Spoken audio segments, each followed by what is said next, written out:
Let's begin with the Art for Healing workshop for all the lovely audience that will watch us online and here as well.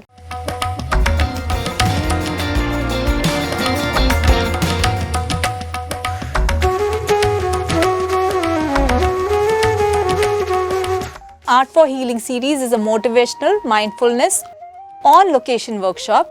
Today here at Cottage, we are honoring the importance of arts and crafts. As you all know, art touches us all profoundly. Many a times in our lives, we have some experiences where our bottled emotions, if not expressed, can cause dis-ease. So, or vice versa, God forbid, physical sickness or something, then that kind of affects our mental peace. Like we all went through COVID. I'm sure all of us can, the whole world can relate to it.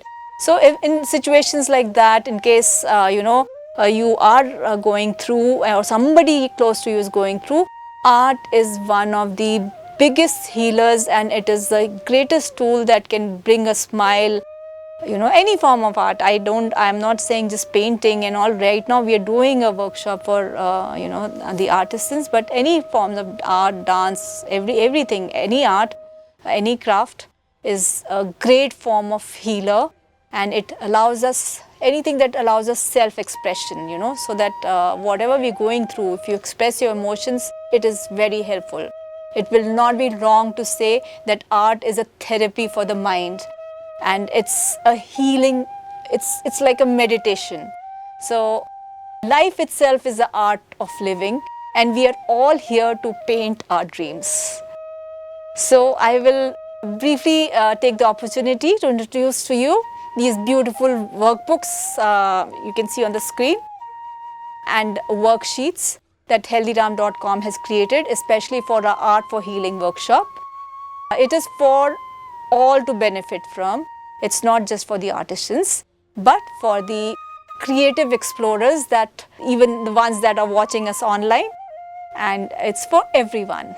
So we welcome you all to join, volunteer, promote and support our workshops and our initiative with the intent of spreading joy and wellness.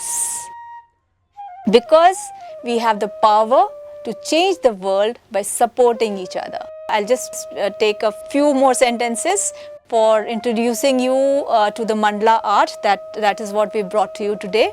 So you can see on the screen the workbooks, and my brief talk today on Mandala Art is here it goes. A mandala is like a circle, so it's a geometric shape, and it's a design, it's an art form as well. So there's an entire concept and very scientifically brought up art form which has developed around the mandalas, and this is known for its meditative qualities. In this activity, you'll have the opportunity to color the mandalas mindfully, focusing on each stroke and your breath. So let's begin with exploring and observing the workbooks or the worksheets. Depending on your budget, you can just worksheets are very reasonable, so you can just download those, pay for them on HealThyRam.com and download those. Or you can even, if you have the budget for it, you can even go in for this Paint Your Dreams workbook. It's for motivational mindfulness workbook. It's got a lot of other activities as well. We have a copy of it here, so you can look at it. So you can skim through a few mindfulness coloring worksheets for the adults with motivational quotes, quotations and artworks from this workbook, and also explore the mandalas worksheets, whichever ones that you choose. Observe the intricate mandala design in front of you. Take a moment to appreciate the symmetry, the pattern, the details of the mandala. As you look at the mandalas, consider what colors you'd like to use. Trust your instinct. Choose the colors that resonate with you. Instructions are, there in the workbook, and so you have to basically just read them print out any worksheet that you may like or choose or to color. Those of you who are artisans have no rules. You can go ahead with your free will, whatever, express your art as you like. So for the rest of us, I am also a fine artist though, but I mean, these people are day in and day out I'm more into filmmaking and events. They are the masters here, maestros that I would love to. I'm just looking forward to talking to all of you.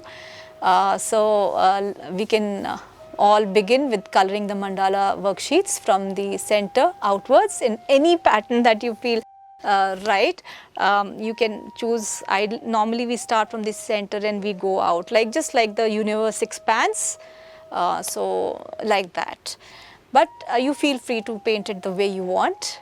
And as you apply each stroke, you focus your attention on the movement of your hand. So, and the texture of the page. So, notice the sensation of the coloring tool, the paper, the color blends or the contrasting, whatever, how combinations that you're creating or what the way you're doing. Just be present, just understand. Be aware of your breath. Slowly, rhythmically you breathe, and as well as color it rhythmically, so you can match your breath with the strokes. You can inhale as you move your color in one color tool in one direction, and exhale when you move it in another. So it's more of a meditative thing. You breathe along with it, and you don't have to breathe. So I'm just doing this to explain it to you. Otherwise, you can just enjoy it. It has to be like mindful yet enjoyable. So, and if your mind starts to wander, just don't think about like I have to go do this, those are the troubles, these are the worries that I have to address. No, when you're painting, you're just painting, forget the world. And if your mind starts to wander, you just come back. Don't if you think you're distracted, come back, gently bring your focus back to the coloring process, and it's just like it's there, and you be there, be one with it. So we will also want, I think that's it, and you all are such brilliant people that I don't need to tell you much. Let us, I think with that, let us begin the workshop, and that's the beauty of art. It is expression of your emotions. So whatever comes out from you will be it. That will be it. So my giving you instructions is not. It just an introduction is enough. So let us move on to the workshop. And I right now today am more keen on getting to know these artisans, knowing this. So it's like a huge opportunity for us to know their stories, how what all they went through, where they came from, what were the challenges that they were facing, where were they, where were they, and what inspired them to get into art, and how they faced their life challenges and they came about, reaching here where they are. All of them are really great artisans today. Most of them are really highly awarded and amazing people we are going to just meet. Let's talk to them one by one, and that'll be lovely.